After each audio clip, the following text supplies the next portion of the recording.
Assalamualaikum dan salam sejahtera. Nama saya Zahra Sofia dan pada hari ini saya akan membentangkan berkenaan dengan sistem tulisan Rumi Kongres, Rumi Bahasa Melayu dan Jawi. Sebagai pengenalan, sistem tulisan merupakan asas penting dalam menyampaikan ilmu, adat dan budaya masyarakat.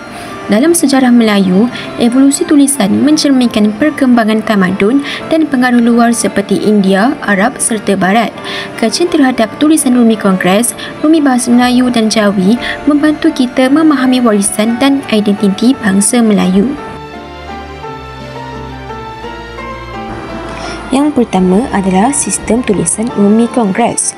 Rumi Kongres ialah sistem ejaan Rumi yang dibincangkan semasa Kongres Bahasa dan Persuratan Melayu ketiga pada tahun 1956 dengan tujuan untuk menyeragamkan ejaan Rumi di seluruh tanah Melayu, Singapura dan Indonesia.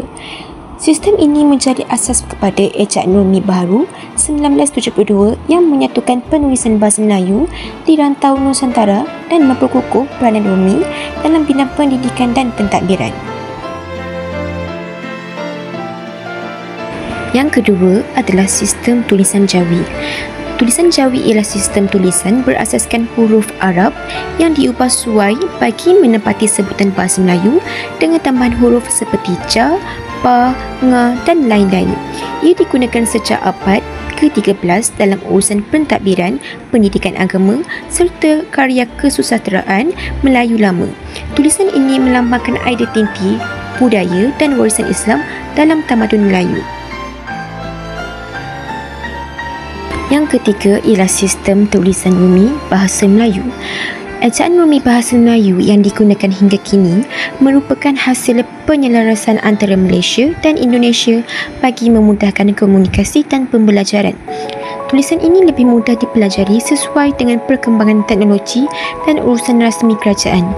Ia kini menjadi sistem tulisan utama bagi bahasa Melayu di pelbagai sektor termasuk pendidikan, media dan ekonomi. Seterusnya kita beralih kepada kepentingan sistem tulisan Melayu. Yang pertama ialah alat perpaduan nasional. Sistem tulisan bahasa Melayu menyatukan rakyat pelbagai kaum di Malaysia melalui bahasa kebangsaan. Tulisan Rumi dalam urusan rasmi dan pendidikan membantu membina komunikasi bersama serta keharmonian masyarakat. Yang kedua ialah medium penyebaran ilmu dan pendidikan.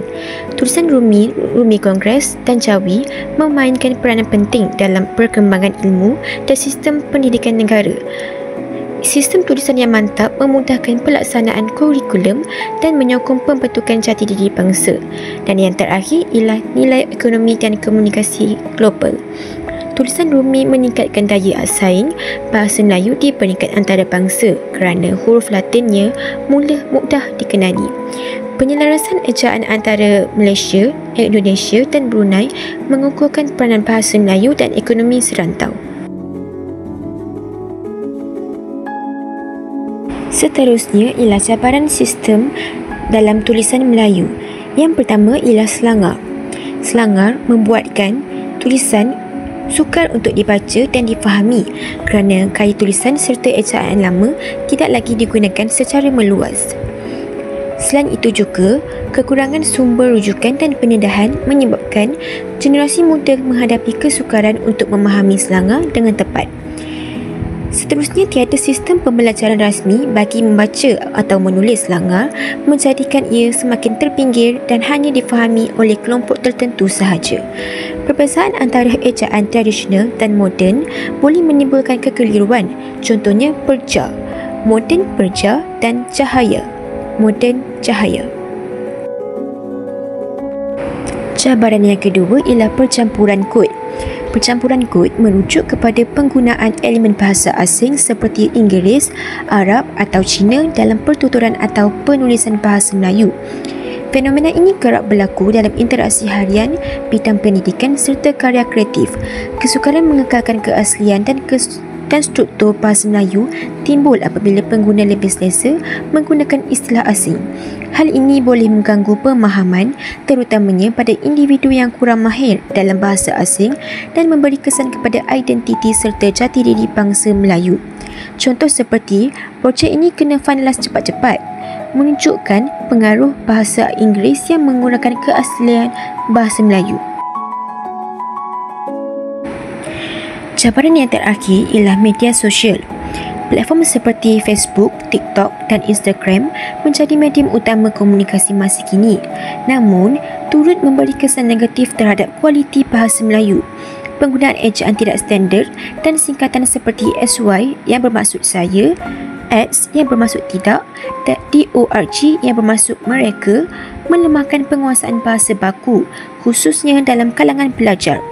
Budaya visual seperti emoji dan meme menggantikan ayat lengkap, contohnya best gila yang menggunakan penggunaan kosakata dan struktur ayat yang betul. Sikap sambil lewa pengguna terhadap kesantunan bahasa menyumbang kepada peningkatan penggunaan kata kesat, ejaan yang salah dan gaya penulisan yang tidak sopan di media sosial.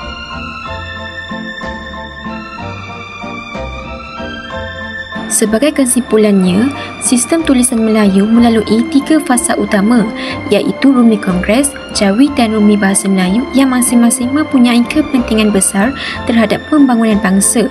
Walaupun tulisan Rumi kini lebih dominan, usaha untuk memelihara tulisan Jawi serta menghargai sejarah tulisan Rumi Kongres perlu diteruskan agar warisan bahasa Melayu terus hidup dan dihormati di era moden.